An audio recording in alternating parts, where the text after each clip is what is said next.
हुए हैं। रवि तो कह रहे हैं पूरी आलू बन रहे हैं। ओके रवि, पूरी सब्जी बन रही है बीजेपी के दफ्तर के अंदर, तैयारी भव्य है।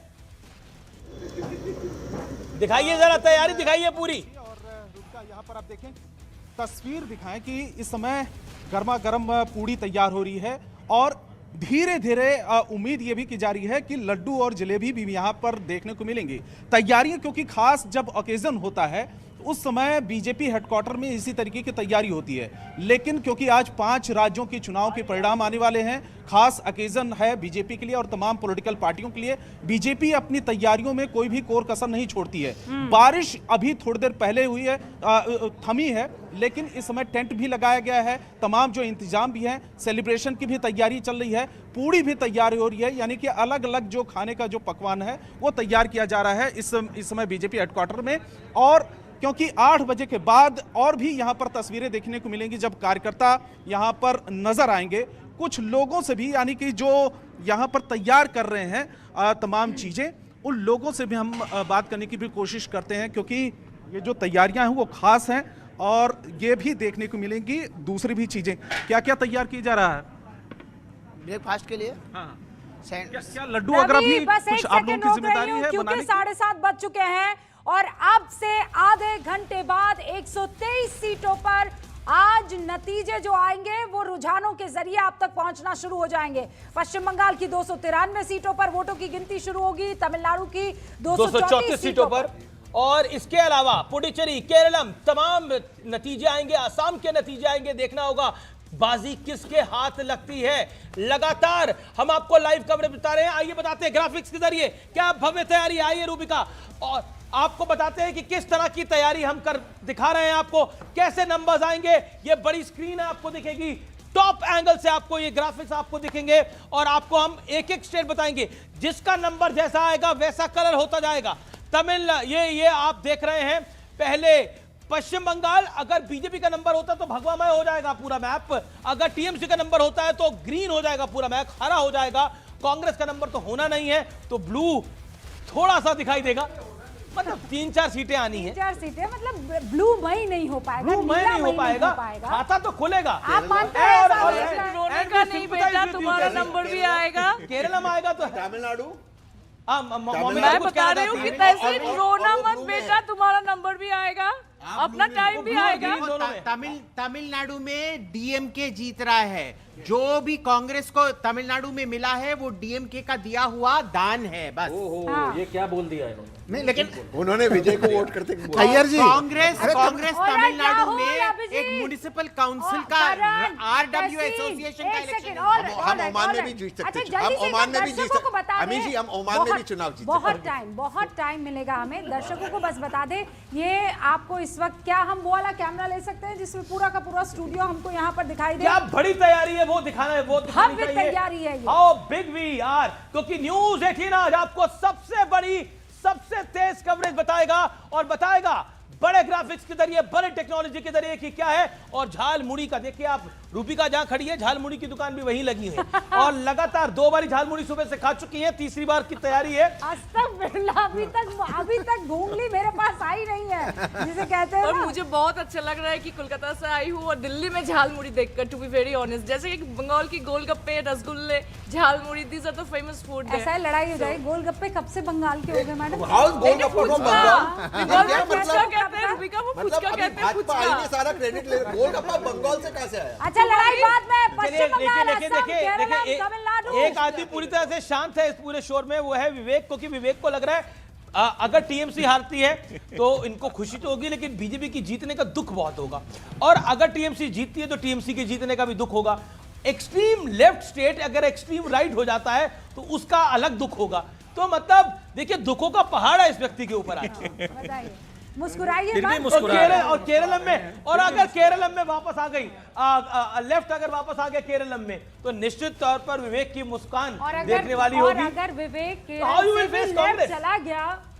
लेफ्ट चला गया तो ये तो मतलब लेफ्ट को ले डूबेगा नहीं?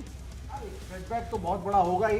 नॉर्मली 5 इयर्स पे रोटेट करते थे हम लोग, 5 साल हम होते थे, 5 साल यूडीएफ कांग्रेस की होती थी। अब लेकिन इस बार 10 साल तक रहे पिनराई विजयन, अभी हैं, अभी चुनाव हारे नहीं है। और तो अभी आगे रिजल्ट आने दीजिए, देखते हैं। हमारा तो I think we'll make the government, Tahseen may not agree.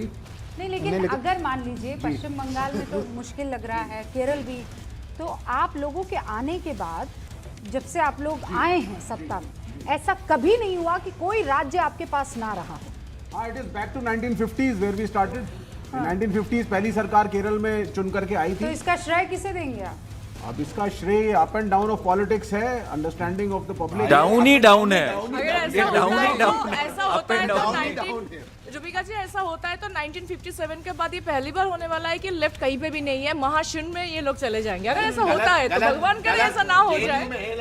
गलत, जेएनयू में लेफ्ट है। ऐसा नहीं है। नहीं भाई, केरल में नेता विपक्ष वाली भूमिका तो संभालेंगे, विपक्षी पार्टी की भूमिका तो रहेगी ही रहेगी। कितना विपक्ष भैया, मतलब आपके पास जो सत्ता थी वो चली जाएगी, सब कुछ आपके हाथ से निकलता हुआ, विपक्ष में भले ही रहेंगे, लेकिन जो कहते हैं कि सत्ता में रहकर चीजों को बदलने की सवाल है, केरल में बीजेपी किसको नुकसान पहुंचा रही है? आपको कारण क्या लगता है, बीजेपी किसको नुकसान पहुंचा सकती है केरल के अंदर? क्योंकि बीजेपी का वोट शेयर तो बढ़ेगा, वो नुकसान किसको पहुंचा रही है? बीजेपी का वोट शेयर, आखिर बीजेपी वोट शेयर किसका ले रही है?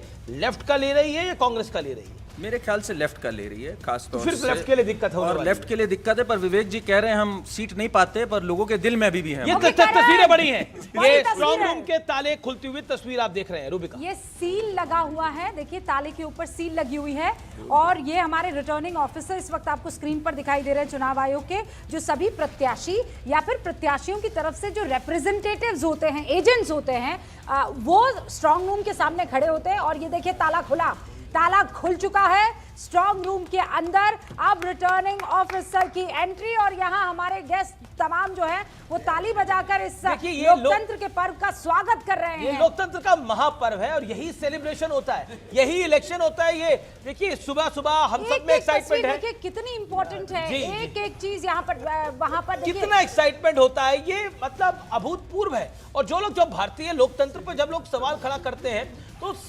सवाल वो लोग खड़ा करते हैं जिन्होंने इस देश में इमरजेंसी लगाई। 1975 में इमरजेंसी लगाकर, प्रेस को बंद कर ऑपोजिशन लीडर लाल कृष्ण आडवाणी, अटल बिहारी वाजपेयी, इसके अलावा मुलायम सिंह यादव, लालू यादव, मतलब इन लोगों को बंद करने के बाद आप बोलते हो इस देश में इमरजेंसी है, तो सवाल खड़ा होता है। और ये देखिए सील तोड़ी जा रही है, बहुत कम इस तरीके की तस्वीरें जो हैं, खूबसूरत तस्वीर, बड़ी तस्वीरें होती हैं ये। इनको खोला जा रहा है। ये स्ट्रॉन्ग रूम है जहां पर बैलेट बॉक्सेस और ईवीएम मशीन्स रखी हुई हैं। ये पुडुचेरी की तस्वीर इस वक्त आपके सामने स्क्रीन पर है, और हथौड़े से सील को तोड़ा जा रहा है, कपड़ा लपेटकर उसके ऊपर वैक्स से सील कर दिया जाता है। बहरहाल यतेंद्र मेरे सहयोगी, अरुण मेरे सहयोगी भी हमारे साथ जुड़ चुके हैं, जल्दी से उनसे भी रिएक्शन लेते हैं और उसके बाद काउंटिंग शुरू हो जाएगी। आइए जरा बात कर लेते हैं यतेंद्र और अरुण से। यतेंद्र, आपकी मौजूदगी कहां पर है और इस वक्त क्या जानकारी?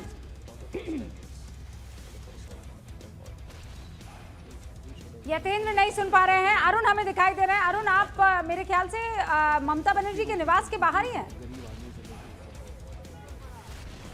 देखिए रूबिका, मैं उसी गली में हूं जहां से निकलकर ममता बनर्जी राष्ट्रीय फलक पर छा गई थी और 3 बार से मुख्यमंत्री हैं। ये गली है काली घाट की गली है, मशहूर जो काली माता का मंदिर है कोलकाता में, वहां करीब उनके घर के करीब है। और ये गली पहले तो खुली थी, कोई भी जा सकता था, लेकिन जब से वो मुख्यमंत्री बनी है कि यहाँ पर देखिए स्वचालित बैरिकेड की तरह लगाया गया है, चैनल है ये, आप ऑटोमेटिक खुलता है और बंद हो जाता है जब कोई जाता है अंदर। तो यहाँ से ही निकलकर ममता बनर्जी 1991 से जब संसद पहुंची थी और उसके बाद फिर राइटर्स बिल्डिंग पहुंची, फिर रवन्ना बना दिया उन्होंने। चौथी बार मुख्यमंत्री बनने की रेस में है, और वो अपने घर के अंदर एक उनका मॉनिटरिंग रूम है, एक वॉर रूम है, उसी में वो बैठी रहती हैं और पूरे नतीजे जो आने वाले हैं, रुझान आने वाले हैं, वहीं से मॉनिटर करती हैं। उसके बाद अगर मैं आपको दिखाऊं तो ये जो बैरिकेडिंग की गई है, तृणमूल कांग्रेस के जो कार्यकर्ता है वो तभी यहाँ पर आते हैं जब कुछ चुनाव के नतीजे या रुझान दिखने लगे। दूसरी तरफ भारी संख्या में पुलिस बल भी यहाँ पर तैनात है। फिलहाल वो अपनी गाड़ियों में बैठे हुए हैं और इंतजार कर रहे हैं कि जब तृणमूल कांग्रेस के कार्यकर्ता आएंगे। हम बातें बहुत कर रहे हैं, हम सब पूछ रहे हैं कौन जीतेगा कौन हारेगा, अब तो कुछ मिनटों बाद रुझान आने शुरू हो जाएंगे, तो ममता बनर्जी उसके बाद ही निकलेंगी। हर बार ये करती हैं, जब रुझान या नतीजे कुछ स्पष्ट हो जाते हैं तब निकलते हैं। फिलहाल सब लोग इंतजार कर रहे हैं, देखिए उनके गली के लोग भी और मीडिया के लोग भी, हम सब वेट कर रहे हैं कि कब ममता बनर्जी की तरफ से कोई प्रतिक्रिया आएगी और कब तृणमूल कांग्रेस के कार्यकर्ता यहाँ पहुंचेंगे। क्या गली का माहौल क्या लग रहा है वहां पर? आप बंगाल में बहुत समय तक रहे, आपको क्या लग रहा है? और आप कांग्रेस लगातार देश में भी कवर करते हैं, दिल्ली में भी कवर करते हैं, लेकिन वहां एग्जैक्टली आपकी गट फील क्या कह रही है, आपका एनालिसिस क्या कह रहा है? जो एग्जिट पोल रुझान बता रहे हैं उसी के इर्द गिर्द होगा या फिर कोई बड़ा सरप्राइज हो सकता है? Arun Singh, I will not put you on spot, but आपका जवाब जरूरी है यहां पर। अरुण। नहीं, देखिए, मुकाबला कड़ा है, मुकाबला एक तरफा नहीं है, ये तो सबको पता है। जो जमीन पर हम लोग घूम रहे हैं ऐसा दिख रहा है। भारतीय जनता पार्टी ने बहुत मेहनत की है, जबरदस्त रणनीति बनाई है, लेकिन फिर वही सवाल है कि अगर हम कहें कि एक अजगर से तुलना ये बताते चले कि सीधी तस्वीरें अब वो बैलेट पेपर्स की, ईवीएम बॉक्सेस की आने लगी हैं। अब ये सारी तस्वीरें इसलिए महत्वपूर्ण है क्योंकि बार बार आरोप लगाया जा रहा है कि धांधली हो रही है, कुछ गड़बड़ी हो रही है, और इसीलिए एवरीथिंग इज नाउ स्क्रूटनी के अंदर है। सब कुछ दिखाई दे रहा है, कैमरा वहां पहुंच रहे हैं। फिलहाल आपको हम जरा इन तस्वीरों के साथ साथ एक ग्राफिक दिखाना चाहते हैं। यहाँ स्टूडियो में जैसे जैसे जीत के करीब पहुंचते जाएंगे किसी भी राज्य में, इन 5 राज्यों में जैसे जैसे आप जीत के करीब पहुंचते जाएंगे, एक विनिंग वॉक आपको बड़े नेताओं की दिखाई देने लगेगी, और यही वो विनिंग वॉक होगी। मान लीजिए पश्चिम बंगाल में ममता बनर्जी जीतती हैं, तो यहीं से वो वॉक करती हुई स्टूडियो में आपको दिखाई देंगी और वो जीत का परचम लहराते हुए दिखेंगी। ये देखिए पश्चिम बंगाल, शुभेंदु अधिकारी वर्सेस ममता बनर्जी यहाँ पर दिखाई दे रहे हैं। मान लीजिए ममता बनर्जी जीतती है पश्चिम बंगाल की ये 294 सीट है, तो ममता बनर्जी यहाँ पर एक विनिंग वॉक के साथ आएंगी और एक बार फिर से काबिज होती हुई पश्चिम बंगाल पर दिखाई देंगी। ये देखिए, और ऐसे करके तमाम वो राज्य, चाहे वो असम हो, चाहे वो केरलम हो, चाहे वो पश्चिम बंगाल हो, तमिलनाडु हो, पुडुचेरी हो, यहाँ पर वो विनिंग वॉक नेताओं की आपको दिखने वाली है। बस अब कुछ मिनट, 20 मिनट की देरी और सुबह करीब 8 बजे सभी ईवीएम स्ट्रांग रूम से काउंटिंग हॉल में जाएंगे। सबसे पहले पोस्टल बैलेट का जो सील है वो तोड़ा जाएगा, उसके बाद प्रत्याशी हो या फिर एजेंट हो उसे चेक करेंगे कि डब्बे की सील है कि नहीं है, फिर उसे तोड़ा जाएगा और उसके बाद सहमति के बाद, सिग्नेचर होते हैं बाकायदा, उस सहमति के बाद काउंटिंग शुरू होगी। जो बैलेट पेपर्स हैं उनमें थोड़ा सा टाइम लग जाता है काउंट करने में, क्योंकि वो हाथों से सील किए हुए भेजे गए, जो हमारे आर्मी के लोग हैं, जो हमारे सरकारी ऑफिसर्स हैं और कार्यकर्ता हैं सरकारी, वो पहले बैलेट से वोट डालते हैं, वो काउंटिंग होती है और फिर ईवीएम की काउंटिंग होती है।